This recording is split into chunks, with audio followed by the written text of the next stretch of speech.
with evidence to back it up, the observation that a very small group of people who are so extraordinarily wealthy that there is no precedent for it because there's never been this kind of wealth gap in the history of this country or the planet, and how they are now working on a political scale to do things that may affect your life, whether you like it or not, whether you want to pay attention or not, whether you're understandably tired of some of this in politics or not. And we're talking about how America functions. We talk about democracy and rule of law, and sometimes those things are thought of almost only in relationship to the government, like the understandable attention about the effort to overthrow the 2020 election. But this warning is much broader, and it comes from President Biden in the farewell address. And he did it in a very specific way. He clearly wanted to speak beyond the moment, the news cycle today, tomorrow, Monday's inauguration, and put a marker down for history, hoping people listen sooner rather than later, but for history, which is what farewell addresses can be when they work, and discuss how cronyism, corruption, and what I mentioned, the attacks on the rule of law, combined with powerful billionaire elite cabals, can affect everyone's life, and he argues America for the worst. I want to warn the country of some things that give me great concern. If we're talking about Trump, I think it's very interesting. I'm actually very optimistic this time around. And that's a dangerous concentration of power in the hands of a very few ultra-wealthy people. We're going to work with President Trump. Today, an oligarchy is taking shape in America of extreme wealth, power, and influence that literally threatens our entire democracy. As you can see, I'm not just MAGA, I'm dark MAGA. That is just some of what the president said in the farewell address last night, and we covered it here on MSNBC, and a lot of people, of course, are getting ready for next week in the inauguration, but these things can matter in all sorts of interesting ways. Even the tech tools that we have, which are increasingly controlled with certain agendas by people who then try to tell you with a straight face they don't have an agenda, and you can decide for yourself whether you think Elon Musk and Mark Zuckerberg have agendas that have to do with their wealth, their self-interest, as well as politics that reinforce that.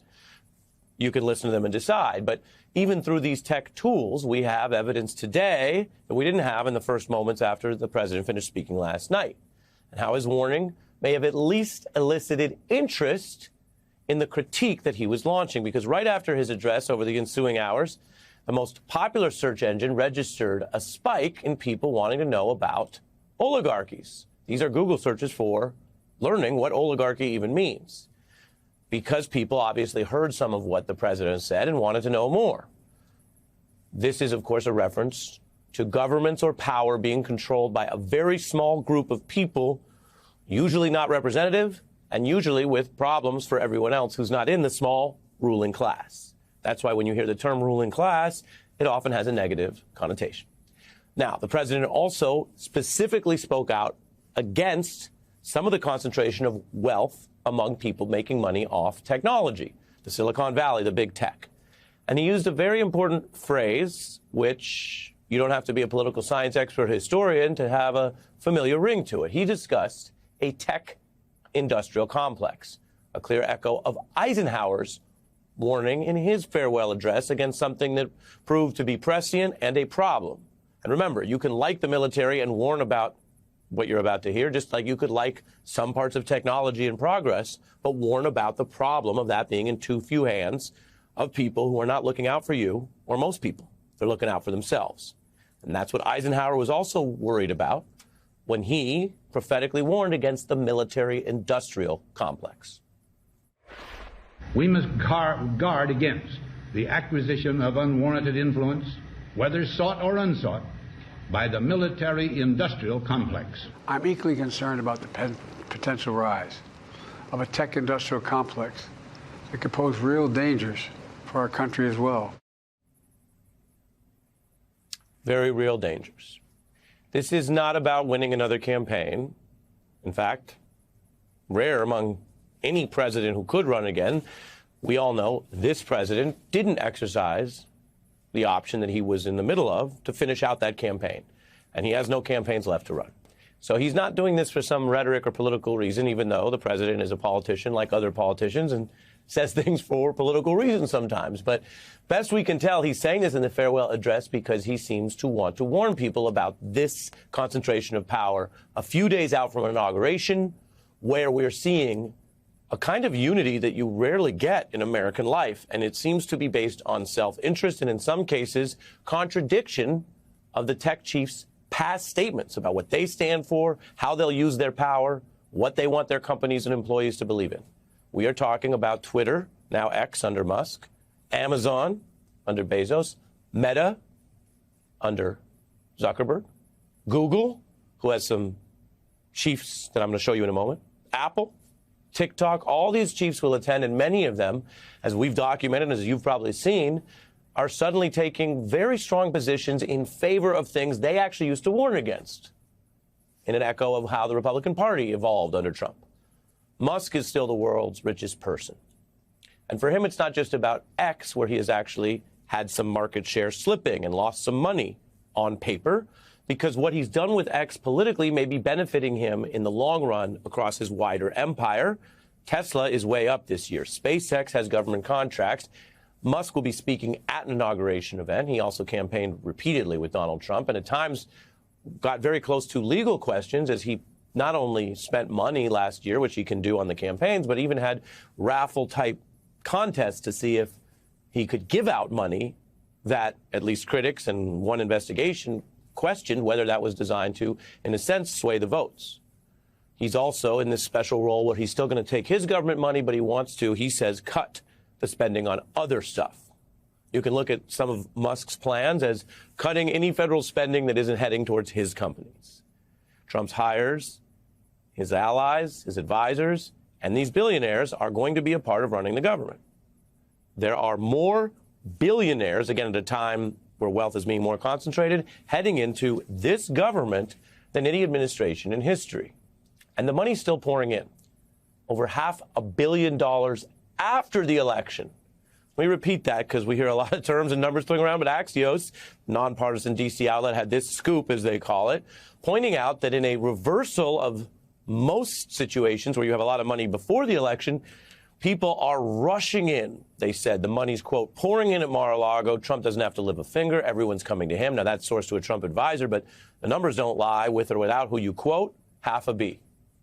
And then take companies that have long outlasted different administrations, who don't necessarily need to completely cozy up to one side or the other, but they might see what we've reported on. Donald Trump has made a lot of threats in politics and business, and just being neutral or just being, quote unquote, fair to him, that's not enough. He's demanded more. And some seem to be getting the message. Take Coca-Cola, iconic brand, long-standing. They are going beyond just, say, the normal lobbying they do or the donations they sometimes give even to both parties. No, they're doing something that they think will get Donald Trump, President-elect Donald Trump's attention. They're personally giving him an inauguration edition bottle of Diet Coke. This is 4 years after what you see on your screen, and this is why I've told you we are going to follow the facts wherever they go, including when powerful entities or corporations and their leaders contradict themselves. You see this inauguration edition Trump Diet Coke bottle here, which is really fusing the Coke brand, which is a mighty brand, with Donald Trump himself, and their statement, well, just literally 4 years ago, what happened in Washington is an offense to the ideals of American democracy.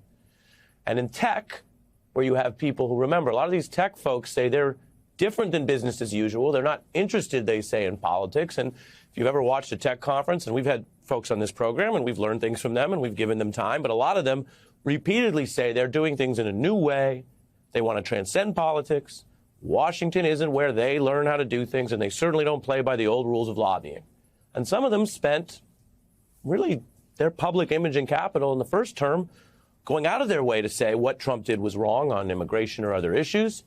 And yet these are the people I just showed you, not only warming to Trump when it's in their interest now, but going to the inauguration, going out of their way, donating the money. And so we just want to show you, again, following the evidence, what they were saying in that first term as they now eat their words like so many Republicans have. It's really dangerous to demonize the media. It's dangerous to call the media lowlifes. It's dangerous to say that they're the enemy of the people. As an immigrant and a refugee, I certainly find the selection deeply offensive. There are some values which are really near and dear to your heart. It's foundational and something which you should never compromise on. And it doesn't seem to have the sort of character that reflects well in the United States. Now, the DOJ, under the Biden administration, again, has been doing this. Sometimes it doesn't get as much attention, but what President Biden said in this farewell address is actually backed by policies that he's pursued. And he can't always get ahead of investigations, but they have looked at whether these companies are unfair. So I just showed you those Google chiefs and others going what you might call full Lindsey Graham, eating their words. But remember, the government, through policies and fair investigations where people can get their views out, the government was regulating and looking at whether these folks should even be broken up as monopolies, antitrust cases. And this isn't always getting headlines, but these were people that the Biden administration put in to at least see whether these companies needed more scrutiny, rules, or even to be, as I mentioned, broken up if they win the case to protect you, consumers, citizens. And this was dealing with Google, Amazon, Apple, and Meta. And there are agencies that, of course, have also done oversight of Musk's companies. Donald Trump has talked about an era of rule where that might not go as aggressively or according to the law if you are friendly with him, and the reverse if you're not.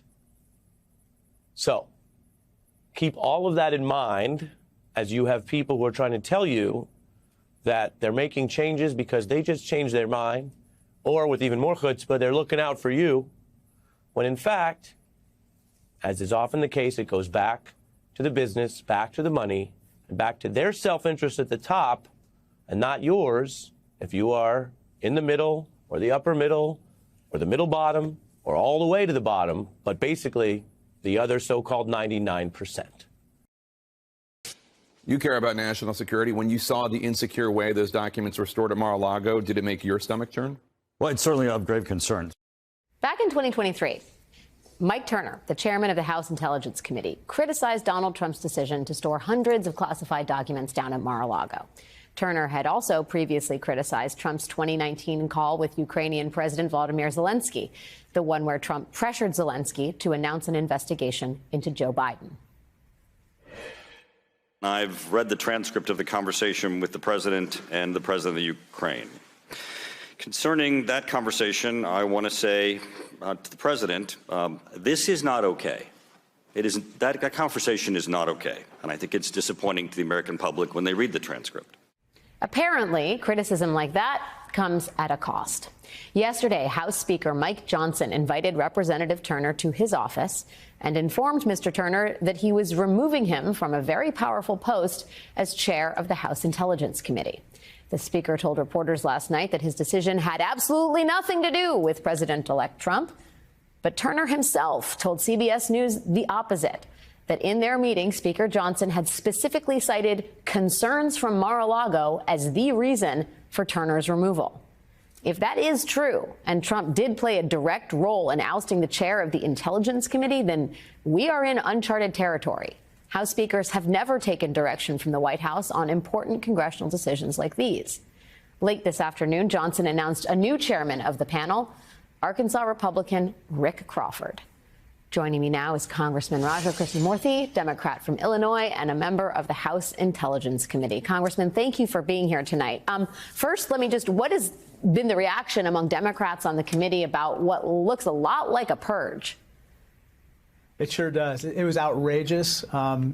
Committee Democrats and Republicans are shocked by what happened. It was clearly a move from Mar-a-Lago. This was meant to purge him for not only what you talked about in your setup piece, but also his vocal advocacy for Ukraine. This was something that he was passionate about. I know Mike well. We are friends. We disagree on a lot of things, but one thing that he is very, very strong on is making sure that we have a bipartisan Intelligence Committee approach to holding the intelligence community accountable. And one of those subjects that we are constantly talking about is Ukraine, and that's something that Donald Trump obviously was very, very upset about. NBC News is reporting a Republican lawmaker who spoke to Representative Turner spelled out how the former chairman could make life difficult for Speaker Johnson, who is under pressure to deliver for Donald Trump. Mike Turner did not vote on Wednesday or Thursday. I think Turner will burn the House down, this lawmaker said. He will be a no vote on everything. I mean, he just got totally effed. You've spoken, I believe, with Representative Turner. Can you give us a sense of his mood right now, his reaction to this, whether this reporting is on point, whether it's going to be a problem for Speaker Johnson, who again controls the House with a very, very narrow majority? Suffice it to say that Mike is not a happy camper, and I think that the way in which he was handled was completely inappropriate. And the fact that Mike Johnson basically relied on his vote to become Speaker and then to do this to him after the fact is even more galling. So now I think that there's potential payback. And I think that given that they're going to have to rely on pretty much every single Republican to vote lockstep, for instance, for this tax cuts and jobs package extension and this big tax scam that's about to come down the pike in the form of a reconciliation package, means that it's possible that someone like, Mr. Turner may not be with them when they need him. Independent of the fortunes of Speaker Johnson and Donald Trump's agenda in the Republican conference, I think it should alarm everybody that Donald Trump is so singularly focused on the House Intelligence Committee. There is a lot of talk about Donald Trump and Vladimir Putin and the relationship they have, especially over the issue of Ukraine. I mean, can you talk a little bit more about the reasons why Trump may be so laser focused on this? He already has two of his picks, Scott Perry and Ronny Jackson, sitting on the House Intelligence Committee. That was done, I believe, last year or the year before at his direction, and they were not the typical, the members you would typically see on a committee like that. Can you talk a little bit about the work of the Intelligence Committee as it dovetails with Trump's interests or concerns? Well, you're absolutely right. I think that, look, the intelligence community is charged with being truth tellers. And they need to come and tell the truth in service of our country, not in service of a party, not in service of Donald Trump. Now that you have people like, potentially Tulsi Gabbard or Kash Patel or others who are going to come before this Intelligence Committee, it's even more important that the chair and members of the committee hold their feet to the fire. Now, if he has people like the folks that you mentioned, and he Trumpifies the Intelligence Committee, it's less likely that they're going to actually hold these folks accountable. And ultimately, it makes our country less safe. So this is a dangerous move. One last thing I want to say about this, which is that I think that this was not only meant to purge Mike Turner, but it was meant to send a signal to other Republicans throughout the House, which is that your committee assignments are also in danger if you cross Trump. That's a very, very dangerous precedent that he set. Can you talk about Rick Crawford, who is the new Republican chair of the committee? I know just based on his voting record, he voted to overturn the 2020 election results. He has voted against Ukraine aid, and he has served on the committee since 2017. What's your assessment of him running the committee? I don't have personal quarrels with him, but the question is whether he's going to be willing to stand up to Trump, whether he's going to be willing to hold people accountable, whether he's going to, for instance, make sure that when Kash Patel comes before the committee, that he's asked the tough questions that he's inevitably going to get with regard to the FBI. So we're going to see how Mr. Crawford performs, but the fact that Mike Turner's not there is deeply, deeply disconcerting. Congressman Raja Krishnamoorthi, it is really great to get your perspective on all of this. Thanks for joining us tonight. Thank you so much. Joining us now, Democratic Congressman from Connecticut and ranking member of House Intel, Jim Himes. Really good to have you. Can I get your reaction first to the news that Rick Crawford will be your cohort on the other side of things? Will be the chairman of House Intel. Yeah, I know Rick, and I've worked with him for a long time. I respect him, and I'm looking forward to working with him. But, I think what was done to Mike Turner was just terrible and a little scary, right? Katie, you'll remember from Trump's first term there were three institutions that he attacked and badly wanted to compromise and eliminate their independence: the Federal Reserve, the Department of Justice, and the intelligence community. And it's essential that all three of those departments and institutions maintain the independence that allows them to do what they need to do. And whether it was inside the House Republican Conference, as the Speaker maintains, or whether this was a Mar-a-Lago thing, as Mike Turner believes, he got fired because they thought he would do his job of providing oversight of the intelligence community to make sure that the intelligence community, no matter what Donald Trump wanted to hear, that the intelligence community was delivering its best judgments and assessments to the president. So this is again, nothing against Rick Crawford, who I do like, but this is just not a good portent for, what was designed to be an institution that was a check and a balance on the power of the president. So just to remind folks where Mike Turner stood, he's a Republican, aligned with a lot of Trump stuff, aligned with Republicans on pretty much everything. But he was critical of Donald Trump for that phone call he made to Zelensky, the thing that got him impeached the first time. He also was supportive of the U.S. sending arms to Ukraine, really wanted to keep that going, not a fan of Russia. Donald Trump obviously not aligned with him on that. And then he voted to certify President Biden's election. As you understand it, were those the things that ultimately made his chairmanship untenable or undesirable for Mar-a-Lago? Yeah, I mean, I think you frame it exactly right, which is that, Mike was by and large a supporter of President Trump, but he maintained some independence. And you just sort of talked about why. And Mike Turner also knew that his job was to, even when the president was of his party, was to provide tough oversight of the activities of the executive branch. And, this isn't that Mike Turner was a 30% Trump guy. He was a 90% Trump guy, but 90% is not good enough, particularly in a very sensitive position, like somebody who is there to provide a check and a balance on the activities of the intelligence community. This is the Gang of Eight. You're going to get access to the most sensitive classified information that the United States has access to. As I understand it, Mike Turner is no longer even on the Intel Committee.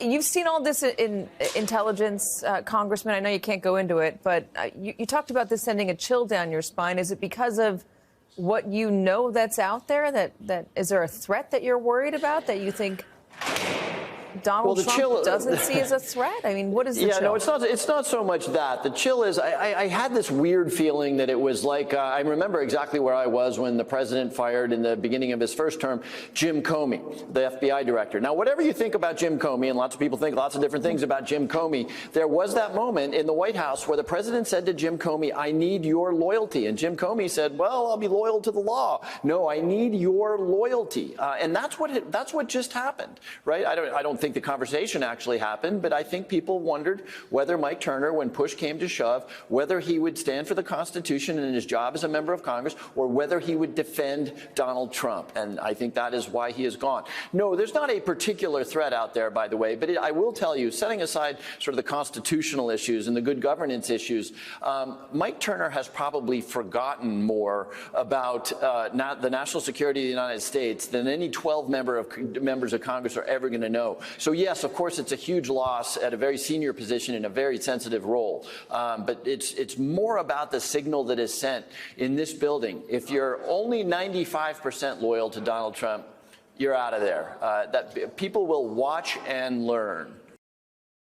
How many genders are there? Tough one. Senator, there are two genders. I know that well. I'm a she-he, so I'm on board. How many push-ups can you do? I did 5 sets of 47 this morning. That was a Senate confirmation hearing for the prospective Secretary of Defense, a man facing all sorts of accusations and allegations of incompetence. The Montana Republican Senator Tim Sheehy was asking Pete Hegseth vitally important questions like how many genders there are and how many push-ups can you do. Hegseth said he did a total of 235 push-ups yesterday morning. We know that he loves being seen doing push-ups, I will say, as you can see in the 2018 on-air contest with a Fox News colleague. Clearly, he's a guy who spends some time in the gym. But, of course, Hegseth also specifically told the Senate he did sets of 47 push-ups. And I'll be honest, I was like, that's a weird number for a set. but presumably, right, as a tribute to Donald Trump, who is about to become the 47th president. Hegseth is doing 47 push-ups in the quiet of his hotel room. That's par for the course, I got to say, with this downright weird version of masculinity that MAGA and its boosters are pushing on Americans.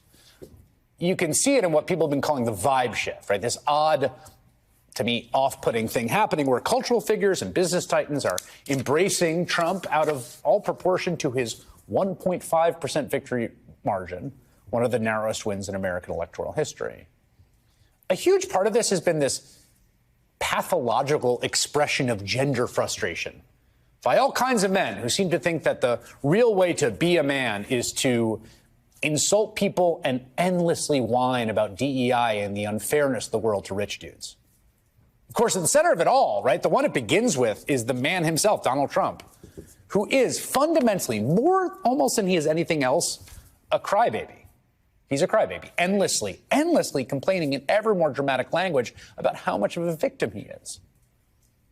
Trump and his campaign expressly courted the bro vote, if you will, in November. They gave speaking slots at the Republican National Convention to men like Hulk Hogan, UFC owner Dana White, who both embody a kind of cartoonish vision of masculinity that's particularly appealing to adolescent boys. That's where a lot of them make their money. White, who was once caught on tape slapping his wife after she slapped him, has also become fast friends with Facebook billionaire Mark Zuckerberg. Just last week, Zuckerberg put White on the board of directors of Meta, Facebook's parent company. That was the same time that Zuckerberg announced Meta was ending its fact-checking and moderation, in part, he said, because it was offending the fragile sensibilities of men.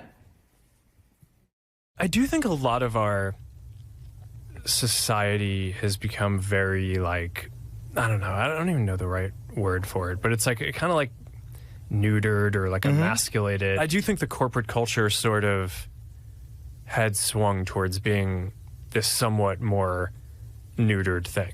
And I didn't really feel that until I got involved in martial arts, which I think is still a much more masculine culture. I think having a culture that like celebrates the aggression a bit more has its own merits that are really positive.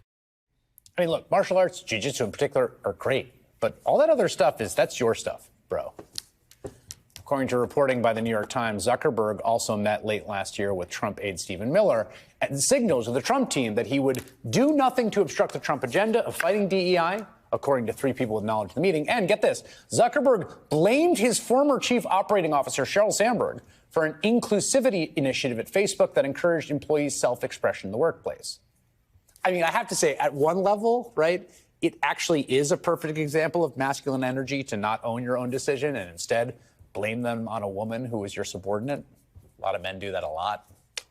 But it's a kind of masculine energy, if you want to call it that, that's pretty damn pathetic. Which is the other weird thing about all these manly men and how they are performing masculinely.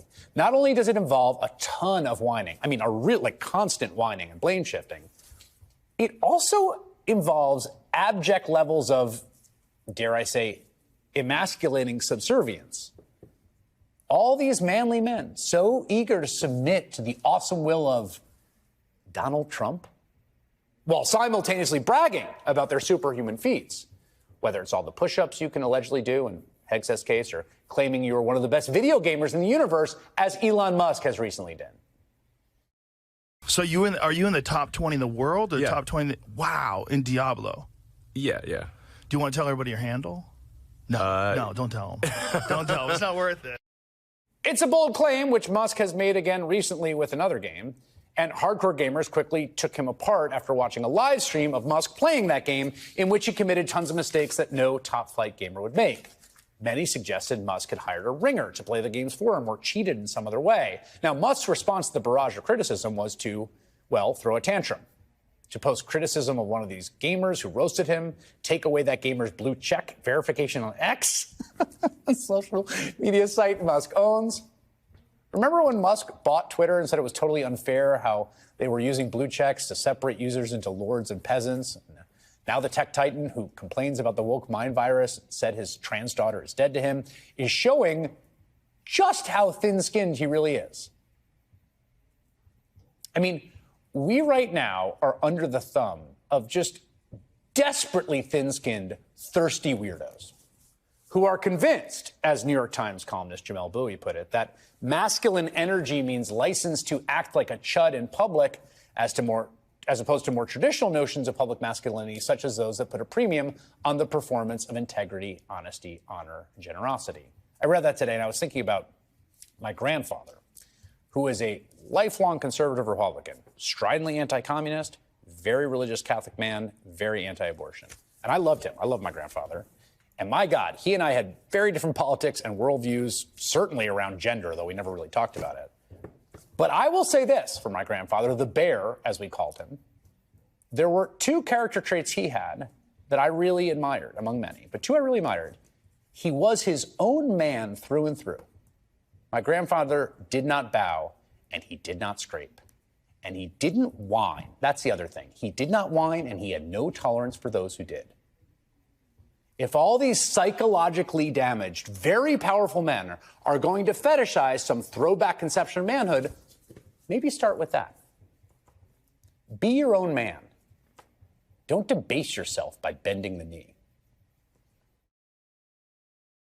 High drama at a Manhattan courthouse today after what was supposed to be a trial over whether Rudy Giuliani could keep his 3 World Series rings and Florida condo, part of a joint party settlement with the 2 former Georgia election workers he defamed.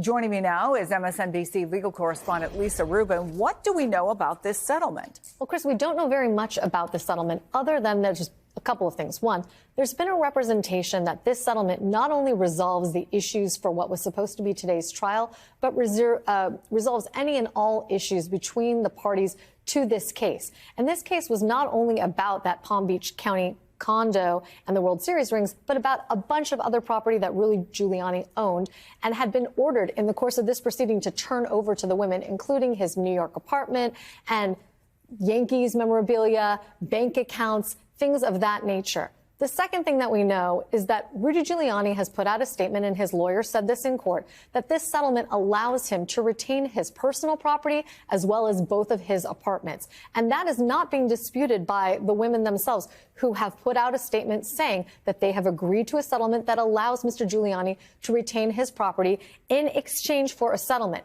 That must mean that the settlement here is one of a monetary nature. But given that Giuliani tried to file for bankruptcy last year, it's unclear to me how much money they've settled for, and more importantly, where that money is coming from. Well, he said he didn't even have money for a cab. So, I mean, all right. So what does this mean for Ruby Freeman and Shaye Moss? That's the bottom line here. These women's lives have been upended, and that's an understatement. That's correct. And my guess is that Ruby Freeman and Shaye Moss agreed to a reduction in the total value of the settlement. Remember, they are owed $146 million by Rudy Giuliani, but an amount that he has on appeal right now. They may have agreed to get a monetary settlement of some fraction of that in order for it to be over completely and fully and to be compensated for the harm that Giuliani's defamatory statements did to their lives. Ruby Freeman, as you remember, testified before the January 6th committee. She could no longer go out in public. She was a person who took great joy in socializing. She was known in her community as Lady Ruby. She said now she keeps the blinds drawn. They've had death threats against them as a result of the allegations that Giuliani made against them, where he said they were involved in throwing the Georgia election for Joe Biden unlawfully and unfairly. Now they get some money to move on and rebuild their lives, Chris. So we know that Rudy Giuliani has been in and out of court over just the last couple of weeks for hearings connected to them. What can you tell us about those? Well, one of the proceedings that he's been in and out of court for is a contempt proceeding in New York. The judge in the New York case has not decided what the penalty was going to be for that contempt.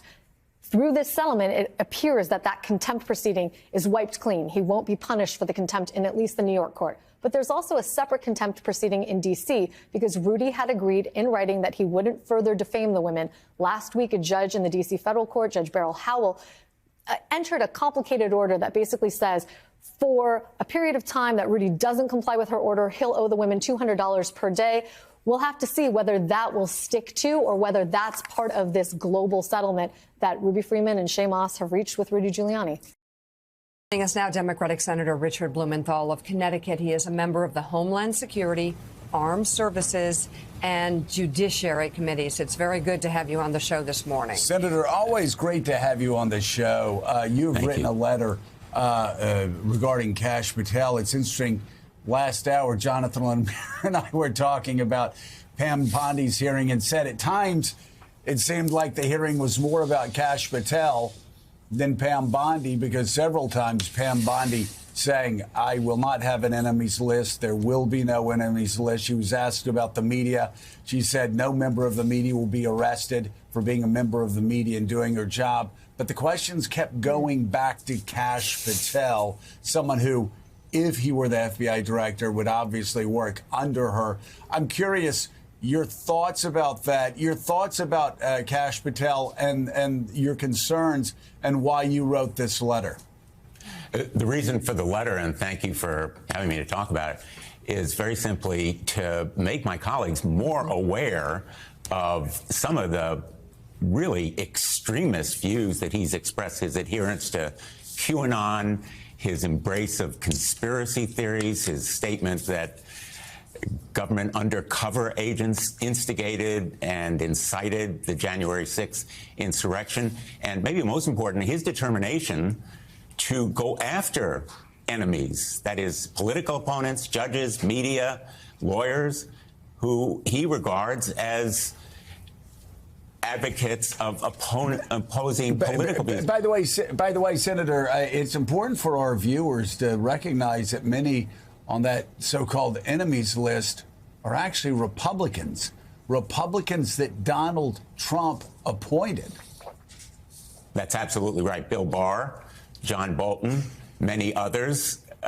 Even if I disagree with them, I don't regard them as having any kind of criminal culpability. And I think it goes back to whether or not Pam Bondi is willing and able to say no to Donald Trump. The question is not whether, but when she will have to say no when he asks her to do something illegal or immoral. And Kash Patel is an agent of Donald Trump in trying to go after enemies. He's very explicitly listed them. They include Republicans. But most important, he can ruin lives and essentially endanger the country in an organization that has immense power, the FBI. So, Senator, we should also just note that Pam Bondi yesterday said she wasn't aware of any Kash Patel enemies list. Again, he wrote it down. It's actually in his book. There in the black and white. So let's spin this forward a little bit then. From what you heard from Attorney General candidate Bondi, do you have confidence on two things? Do you have confidence that, first, she will be able to rein in Kash Patel? And secondly, the question you just posed, will she say no to Donald Trump? I have no confidence whatsoever that she will be able to restrict Kash Patel.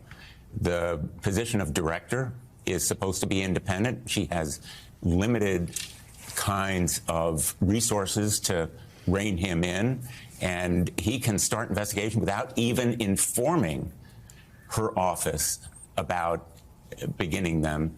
And second, on her independence, I think that's the key question that you've raised, and I have no confidence that she will refuse to put Donald Trump ahead of the American people. She has to be the people's lawyer. She has to tell truth to power. And as I told her, when I was Attorney General of Connecticut, my first loyalty was to the people of Connecticut. Hers has to be to the people of America. Donald Trump has said, I have an absolute right, his words, absolute right to do whatever I want with the Department of Justice. That's not the way the system should work. She has to be independent, and I have no confidence that she will be. Senator, good morning. You've been very busy this week. Also, you sit on Senate Armed Services questioning Pete Hegseth, the nominee to be Secretary of Defense. You raised questions about his qualifications, about his financial mismanagement at the veterans organizations he ran, a couple of them. Coming out of that hearing, listening to the questions of your fellow Democrats, but also the support he enjoyed from Republicans in the room, do you believe that he will be confirmed? Willie, I think the Trump campaign, the transition team has mounted a pressure effort, really a campaign relentlessly and tirelessly, and it's having an effect. I do believe he will be confirmed. I said he's maybe qualified to be a spokesperson at the Pentagon, but he is unqualified to be the Secretary of Defense. And he did run into the ground those two nonprofit veterans organizations, his only management experience, and a fraction of the number of employees and budget that he'll be responsible for administering if he is confirmed. But Republicans are falling in line because they have been so threatened and intimidated, frankly, by the Trump transition team and the right-wing ecosystem that has mounted this effort to get him confirmed. Senator, with regard to Pam Bondi, the designee, the appointer for Attorney General of the United States by Donald Trump, how much of it on your side of the aisle among Democratic senators is there a sense of relief in inquiring from Pam Bondi what she would do as Attorney General? Relief that, well, it's not Matt Gaetz. And is this helpful to her? I think there is some sense of relief because Gaetz was so far beyond the pale, just as Kash Patel is, and arguably Tulsi Gabbard. But I think also there is a very strong sense that we've seen this movie before and we know how it ends. Bill Barr, Jeff Sessions, both said in their hearings they would be independent. Bill Barr is the institutionalist who believes in the Department of Justice. But there's a history here, and Donald Trump really believes he has an absolute right to tell them what to do, to go after enemies, to use the Department of Justice as a tool of personal vendetta and retribution. And that is truly scary because the justice system depends on its credibility for its effectiveness, but also people depend on it for their lives to be fair.